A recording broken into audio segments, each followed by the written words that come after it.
আসসালামু আলাইকুম গাইস, আশা করি ভালো আছো। আলহামদুলিল্লাহ, আল্লাহর রহমতে ভালো আছি। তো ফিরে আসলাম নতুন একটি রিয়াকশন ভিডিও নিয়ে। তো আশা করি ভিডিওটি ভালো লাগবে। আজকে আমরা দেখব হেলিও 47 ফুল রিভিউ। ওকে, 18,000 খরচ করলে কি কি পাচ্ছেন দেখা যাক। 18,000 হেলিও 47 পাওয়া যাবে, সেটা আমরা দেখবো প্লাস রিয়েক্ট করবো। তো চলো বেশি দেরি না করে আজকের ভিডিও রিয়াকশন শুরু করি। 1 2 3। ইদানিং হেলিওর ফোনগুলোর ডিজাইন আপনি দেখবেন বেশ দারুণ, ইন্টারেস্টিং ডিজাইনে নিয়ে আসা ট্রাই করছে, বেশ সুন্দর। দেখে বোঝাই যায় না যে এগুলো কোনো বাজেট ফ্রেন্ডলি স্মার্ট। ও মাই গড, দেখো এখানে একটা টেক্সট দেওয়া আছে, সম্ভবত এটা অনেকটা কি মানে ফেদার টাইপ, সম্ভবত ফেদার হবে হয়তো। যাই হোক, ফেদার টাইপই মনে হচ্ছে, বা মানে হ্যাঁ মানে পাখির যেমন ফেদার হয় না এরকম সেরকম ফেদারের একটা ডিজাইন দিচ্ছে এরকমই। আর ক্যামেরা শিফটের ডিজাইনটা খুবই ইউনিক লাগছে, দেখতে খুবই সুন্দর লাগছে। এটা যেটা 18,000 টাকা ফোন দেখাবো মনে হচ্ছে না। ঠিক আছে, তো চলো ভিডিওটি প্লে করি।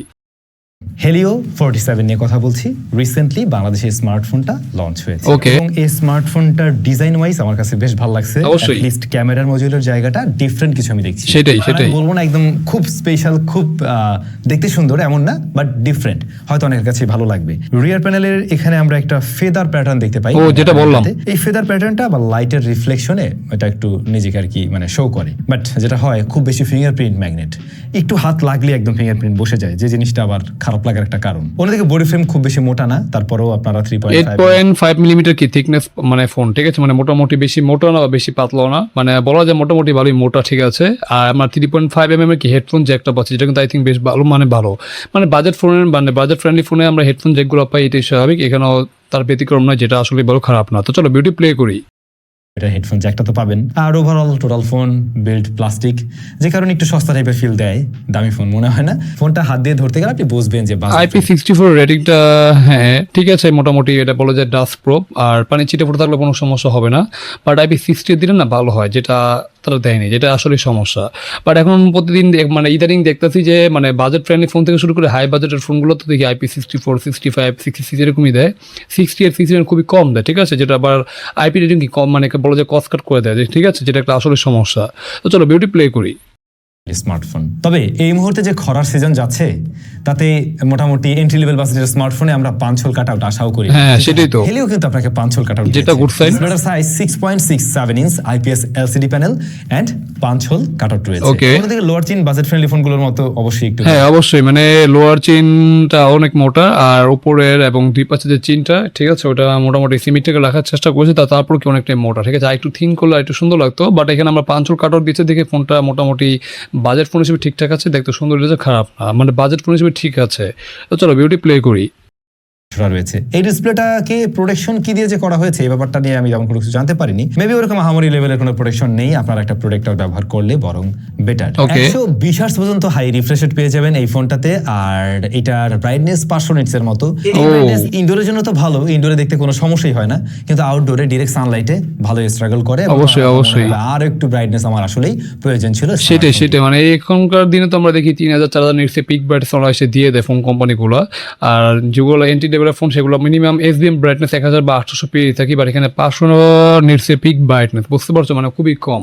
ইনডোরে সমস্যা হবে না, বাট আউটডোরে ওই যে স্ট্রাগল করতে হবে, মানে অনেকটাই তোমার কিশোরদের সাথে যুদ্ধ করে ফোনটা দেখতে হবে, যেটা কিন্তু আসলে সমস্যা। তো একটু বেড দিলে বেটার হতেই আর কি। তো চলো বিউটি প্লে করি। অন্যদিকে রেজুলেশন 720p বা HD+।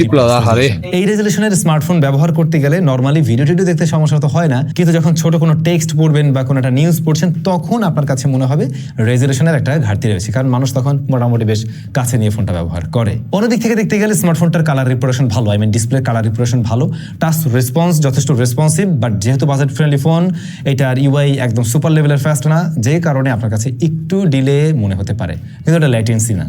সাইড থেকে কর্নার থেকে ভিউইং অ্যাঙ্গেল জনিত কোনো ধরনের প্রবলেম আমি ফেস করি নাই কিন্তু এই স্মার্টফোনটিতে। ফোনের দামটা বোধহয় ক্লিয়ার করে নিলে আপনাদের জন্য সুবিধা হবে। এই স্মার্টফোনটা 6/128GB ভ্যারিয়েন্ট আপনারা কিনতে পারবেন এবং দাম রয়েছে 17,999 টাকা বা 6/128 দাম 18,000 টাকা। ঠিক আছে, 18,000 টাকা, যেটা কিন্তু আই থিঙ্ক বেশ গুড। বাট বর্তমানে আমরা 18-20,000 টাকা ফোনে কি 4GB র্যাম দেখি, 464 বা 4/128 বা 464 কি বেশি দেখে থাকি। ঠিক আছে, বাট ওই হিসেব করলে এখানে র্যামটা একটু মোটামুটি বেশি পাচ্ছি, স্টোরেজটা মোটামুটি ঠিক আছে, খারাপ না, বাজেট হিসেবে ঠিকঠাক আছে, খারাপ না।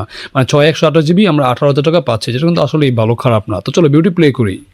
18,000 টাকা। 18,000 টাকায় এখন আমরা আসলে HD+ দেখে সুপার অভ্যস্ত, সুতরাং এটা নিয়ে কমপ্লেন করার সুযোগ থাকে না। বাট কমপ্লেন আমরা যেটা নিয়ে হয়তো করবো, লোয়ার চিনটা আরেকটু ন্যারো করলে ভালো হতো, সেটাই প্রোটেকশন থাকলে আমরা মনে হয় না যে ডিসপ্লে নিয়ে কিছু বলার মতো সুযোগ পেতাম। ক্যামেরাতে আসলে স্মার্টফোনটি রিয়ারে আপনার মনে হবে একদম ফ্ল্যাগশিপ ক্যামেরা সেটআপ রয়েছে।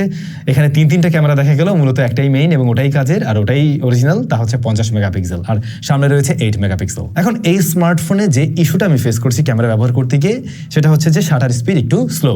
এই স্লো হওয়ার কারণে যেটা হয় আপনার হাত যদি একটু নড়ে যায় ছবি তোলার সময়, অথবা আপনি যে সাবজেক্ট বা যার ছবি তুলছেন মানে ওটাতে যদি কোনো মুভমেন্ট থাকে, তাহলে ছবিটা একটু ব্লারি চলে আসতে পারে। তাই আপনাকে একটু স্টেডি হাতে তুলতে হবে, এবং যার ছবি তুলছেন কোনো যদি মানুষ হয় তাকেও একটু স্টেডি ভাবে থাকতে হবে। অন্যদিকে এক্সপোজার কন্ট্রোলিং এ কিছুটা ইস্যু পেয়েছি, কিন্তু লাইট যদি ব্যালেন্স থাকে তাহলে আবার আপনি মোটামুটি শার্পনেস ডিটেল ভালোই পাবেন। ডাইনামিক রেঞ্জ একেবারে বাজেট ফ্রেন্ডলি স্মার্টফোনগুলোর মতোই আমরা হ্যাঁ অবশ্যই, মানে স্মার্ট মানে বাজেট ফ্রেন্ডলি ফোনের ছবিগুলো যেরকম সেটাই দেখতে পাচ্ছি আর কি। বাট ওভারঅল ছবিগুলো কি বেশ কালারফুল, মানে এই বাজেটে বলা যায় মোটামুটি একটা কালারফুল ছবি ডিলেট কন্ডিশনে পাচ্ছ, যেটা কিন্তু আসলে বড় খারাপ না। মানে এখন বর্তমান যে ফোনের দাম বেড়েছে ওই হিসেবে এটা ঠিকই আছে, বলা যায় খারাপ না। আর ছবিগুলো কি ডিলেট কন্ডিশনে যদি ছবি ঠিকঠাকভাবে ক্লিক করতে হবে তাহলে এই ছবিগুলো তুমি অবশ্যই কাজে লাগাতে পারবে। তো ওইভাবেই তোমার কি ছবি তুলতে হবে। তো চলো বিউটি প্লে করি। রেজাল্ট দিতে দেখছি কালারের ব্যাপারটা একটু ভাইব্রেন্টের দিকে নিয়ে প্রেজেন্ট করে, আবার কিছুটা লো লাইটের দিকে একটু ওয়াশ আউট মনে হয়, কিন্তু একদম রাতের দিকে তখন আবার বেশ কিছুটা কন্ট্রাস্টি মনে হবে। পোর্ট্রেট মোড আছে, একটা ফোকাল লেন্থেই কাজ করবে, ব্যাকগ্রাউন্ড ব্লারনেস আর্টিফিশিয়াল লাগে কিছুটা, আর এই বাজেট ফ্রেন্ডলি ফোনের পোর্ট্রেট বরাবর আমরা যেমনটা দেখি বাকি বিষয় ওরকমই, কিছুটা সফটনেস লক্ষ্য করবেন আপনি, আদারওয়াইজ ওকে। ফ্রন্ট ফেসিং ক্যামেরাটা আবার তুলনামূলকভাবে বেটার আউটপুট দেয়, সেটা ইনডোর বা আউটডোর কন্ডিশনে বলা যায়। ইনডোরের দিকে কিছুটা না ছবিগুলো আসলে সুন্দর লাগছে, খারাপ না। হ্যাঁ একটু সফট করে দিচ্ছে, ইনডোর ছবিগুলো একটু সফট করে দিচ্ছে, আর আউটডোর যে ছবিগুলো ওগুলো আবার ঠিকঠাকই আছে, খারাপ না। বাট ছবিগুলো দেখতে খুবই সুন্দর লাগছে, মানে সেলফি ক্যামেরা আমরা যেরকম ছবি চাই এখানে কিন্তু সেরকম ছবি অনেকটা কি প্রোভাইড করছে, যেটা কিন্তু আসলে বলো খারাপ না। তো ওভারঅল সেলফি ক্যামেরা ঠিকঠাকই আছে, খারাপ না। যদিও মেগাপিক্সেল অনেকটাই কম, বাট এরকম প্রাইস এখন এরকমই 8 মেগাপিক্সেল দিয়ে থাকে, এটাই স্বাভাবিক। বাট তারপর ঠিক আছে, খারাপ না। তো চলো বিউটি প্লে করি। পাবেন আউটডোরে, কিন্তু এই ব্যাপারটা আবার ততটাও মনে হয় না, কালারে কিছুটা শিফটিং আছে এখানে। ক্যামেরাটা একেবারে বেসিক, আমরা এর আগেও হেলিওর অনেক ফোনেই মোটামুটি এরকম প্রাইস সেগমেন্টে দেখেছি, এবং সেগুলোর মতোই আপনি একটা আউটপুট দিতে দেখবেন। স্মার্টফোনটা out of the box run করবে অ্যান্ড্রয়েড 16-এ, অ্যান্ড এসওসি হিসেবে রয়েছে মিডিয়াটেক হেলিও Z80। এই বাজেটে আমরা ম্যাক্সিমাম স্মার্টফোনেই দেখতে পাই ইউনিসকের কোনো এসওসি দেওয়া থাকে, তো ওরা মিডিয়াটেকটা ইউজ করছে, অ্যান্ড Z81 যথেষ্ট পরীক্ষিত।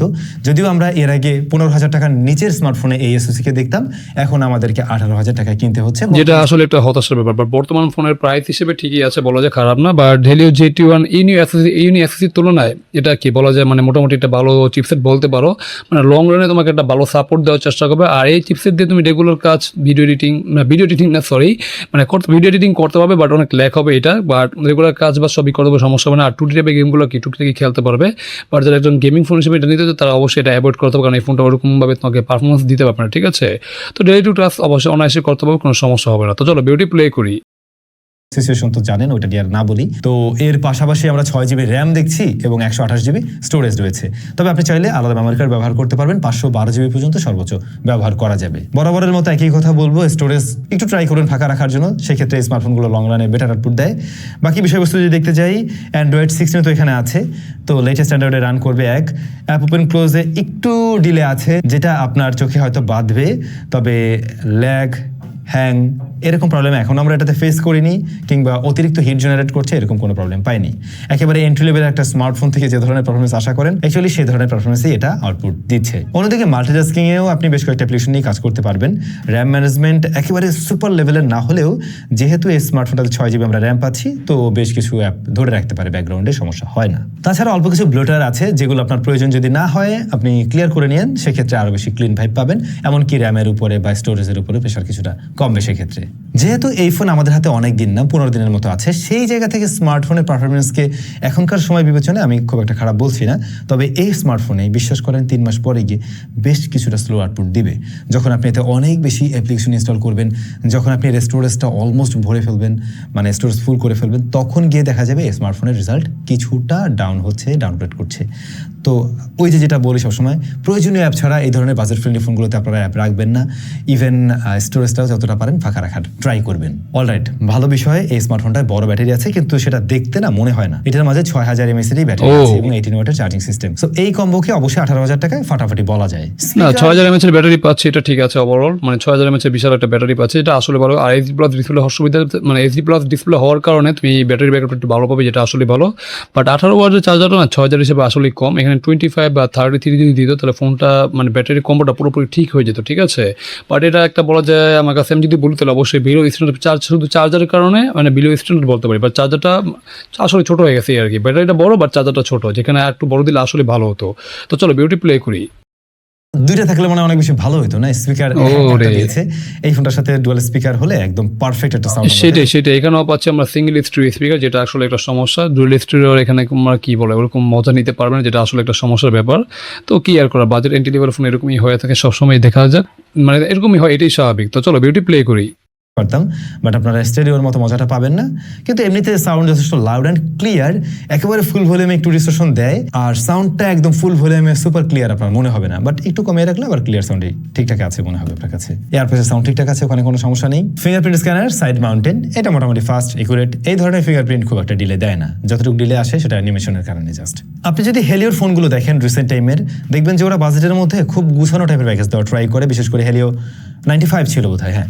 ওই স্মার্টফোনটা তো দুর্দান্ত কিছু অফার করছে 20K-র মধ্যে। আবার এই স্মার্টফোনটাও যদি দেখেন, মানে আপনারা ইন্টারন্যাশনাল যে ব্র্যান্ডগুলোর ফোন অ্যাভেলেবল মার্কেটে রয়েছে তাদের সাথে কম্পেয়ার করতে গেলে স্পেক ওয়াইজ আপনি কোনোভাবেই তাকে পিছনে রাখতে পারবেন না। বাট যেটা হয় যে ওদের ইউআই নিয়ে আমরা একটু চিন্তিত থাকি, আপডেটের ব্যাপারগুলো কন্টিনিউ করতে পারে না। আমি হেলিওর কাছে আবারও রিকোয়েস্ট করবো, আবারও বলবো যে ওরা যাতে করে স্মার্টফোনগুলোতে আপডেটের ব্যাপারটা এবং ইউআইয়ের দিকে নজর দেয়, তাহলে আমার মনে হয় আমাদের এই দেশি ব্র্যান্ড মানে বেশ ভালো রকমের একটা মার্কেট আবার ধরে ফেলবে। একটা সময় হেলিও বা তাদের মাদার কোম্পানি এদের স্মার্টফোন ব্যবহার করেই আমরা কিন্তু মানে অ্যান্ড্রয়েডের যাত্রা অনেকেই শুরু করেছি, তাই না? তো তাদের একটা দারুণ সময় ছিল। আই থিঙ্ক যে সেই সময়টাকেও ফিরে আনা সম্ভব যদি তারা এই সমস্ত জায়গাগুলোতে গুরুত্ব দেয়। হেলিওর এই ডিভাইসটা আপনাদের কাছে কেমন লেগেছে কমেন্ট করে জানাবেন। দেখা হচ্ছে নতুন ভিডিওতে। তো যাই হোক গাইস, এখানে ভিডিওটি শেষ হয়ে গেলো। আমরা দেখে নিলাম তোমার হেলিও, ঠিক আছে, এটার একটা কি বলে রিভিউ দেখে নিলাম অবশ্যই। তো এটা অবশ্যই একটা এন্ট্রি লেভেল ফোন হিসেবে ঠিকঠাক আছে অবশ্যই, কারণ এখানে ক্যামেরাতে তুমি আহামরি কিছু পাবে না, মোটামুটি অ্যাভারেজ মানে কোয়ালিটি ছবি তুলতে হবে বা ভিডিওর কথা বাদ দেয় আর কি। আর রেগুলার কাজ বা চলাশে করতে পারবে, ঠিক আছে। আর যারা এফবি মানে ফেসবুক বা কি বলো সোশ্যাল মিডিয়া ইউজের জন্য একটা ফোন নিতে চাও তারা অবশ্যই দেখতে পারো। আর হ্যাঁ, মানে ক্যামেরাটা আসলে বেসিক, আর ব্যাটারিটা মোটামুটি বড় এই আর কি। তো এখানে বেশি কিছুই বলা নেই, কারণ এটা অবশ্যই একটা এন্ট্রি লেভেলের ফোন। তো এই ছিল ভিডিওর আজকের ওভারভিউ বা রিয়াকশন। তো তোমাদের কাছে আজকের ভিডিওটি কেমন হলো তোমরা অবশ্যই কমেন্ট করে জানাও। যদি ভালো লাগে অবশ্যই লাইক কমেন্ট, চ্যানেলে নতুন হলে অবশ্যই আমাদের চ্যানেলটিকে সাবস্ক্রাইব এন্ড গেট দেবে। এখন দেখা হবে নতুন কোনো রিয়াকশন ভিডিওতে, সে পর্যন্ত তোমরা ভালো থাকো। আল্লাহ হাফেজ।